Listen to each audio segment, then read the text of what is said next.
ತೀವ್ರ ನಿರ್ಗಟ್ರೆ ಕಾರ್ಯಾಚರಣೆಗೆ ಬರಬೇಕು. ಅದಕ್ಕೆ ಏನೇನು ಅಗತ್ಯ ತೀರ್ಮಾನಗಳಾಗಬೇಕು ಅದನ್ನು ಕೂಡ ನಮ್ಮ ಇಲಾಖೆಯಿಂದ ನಾವು ಮಾಡ್ಕೊಡ್ತೀವಿ. ತೀವ್ರ ನಿಗಾ ಘಟಕ ಅದು ಇವರೆಲ್ಲ ಬಂದ್ರೆ ಆಗ್ತದಮ್ಮ, ಅಡಿಷನಲ್ ಜನ ಎಲ್ಲ ಬಂದ್ರೆ ತೀವ್ರ ನಿಗಾ ಘಟಕ NICU ಈಗ 1 ತಿಂಗಳ ನಂತರ ನಾವೆಲ್ಲ ಕೊಡ್ತಾ ಇದೀವಿ 63 ಜನ. ಅವಾಗ ತೀವ್ರ ನಿಗಾ ಘಟಕ ಉಪಯೋಗಕ್ಕೆ ಬರ್ತದೆ. ಅದನ್ನ ಮತ್ತೆ ಎಲ್ಲಾ ಜಿಲ್ಲಾ ಆಸ್ಪತ್ರೆಗಳಲ್ಲಿ ನಾವು MRI ತಗೊಂಡ್ ಬರ್ತಾ ಇದ್ದೀವಿ. ಈಗ ಅದು ಫಸ್ಟ್ ರೋಡ್ ಮುಗಿಸ್ಕೊಳ್ಳಿ. ಇನ್ನೊಂದು 3-4 ತಿಂಗಳಲ್ಲಿ ನಮ್ಮ ಎಲ್ಲಾ ಜಿಲ್ಲಾ ಆಸ್ಪತ್ರೆಗಳಲ್ಲೂ ಕೂಡ MRI ಮಿಷಿನ್ ಇರ್ತದೆ. ಸಿಟಿ ಸ್ಕ್ಯಾನ್, ಆಮೇಲೆ ಸಬ್ ಡಿವಿಷನ್, ಆಮೇಲೆ PHC ಅದೀಗ ತಗೊಂಡು MRI. ಸಿಟಿ ಸ್ಕ್ಯಾನ್ ಕೊಡ್ಬೋದು.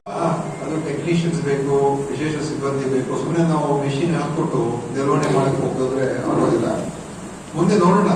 ನಾವೀಗ ಇಡೀ ಎಲ್ಲಾ ಜಿಲ್ಲೆಗಳು ಈಗ ಹೇಳಿದ್ನಲ್ಲ, ಇನ್ನೊಂದು 3-4 ತಿಂಗಳಲ್ಲಿ ಎಲ್ಲಾ ಜಿಲ್ಲೆಗಳಲ್ಲಿ MRI CT ಕಂಪ್ಲೀಟ್ ಮಾಡ್ತೀವಿ. ಆಮೇಲೆ ಎಲ್ಲಿ ಈ ತರ ಹೆವಿ ಲೋಡ್ ಇರುವಂತಹ ಆಸ್ಪತ್ರೆಗಳಿದೆ ಅದ್ರ ಬಗ್ಗೆ ನಾನು ನೆಕ್ಸ್ಟ್ ಸ್ಟೇಜ್ ಅಲ್ಲಿ ತಗೊಳ್ತೀನಿ. ಅಂದ್ರೆ ಈಗಲೇ ನಾನು ಅದ್ರ ಬಗ್ಗೆ ಏನು ಹೇಳಕ್ಕಾಗಲ್ಲ.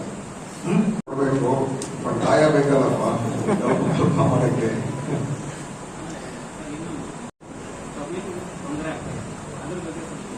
ನೋಡೋಣ, ಅದು ಸ್ಥಳೀಯವಾಗಿ ನೋಡ್ಬೇಕು.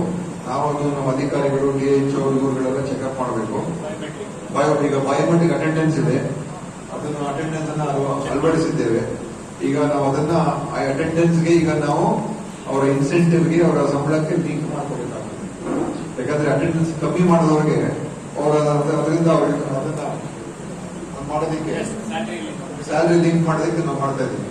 ಆ ಬಯೋಮೆಟ್ರಿಕ್ ಅಟೆಂಡೆನ್ಸ್ ಕಮ್ಮಿ ಆದವ್ರಿಗೆ ಅವ್ರಿಗೆ ಸ್ಯಾಲರಿ ಕಡಿತ ಆಗ್ಬೇಕು. ಆ ತರ ಒಂದು ಮಾಡೋದಕ್ಕೆ ಪ್ರೋಸೆಸ್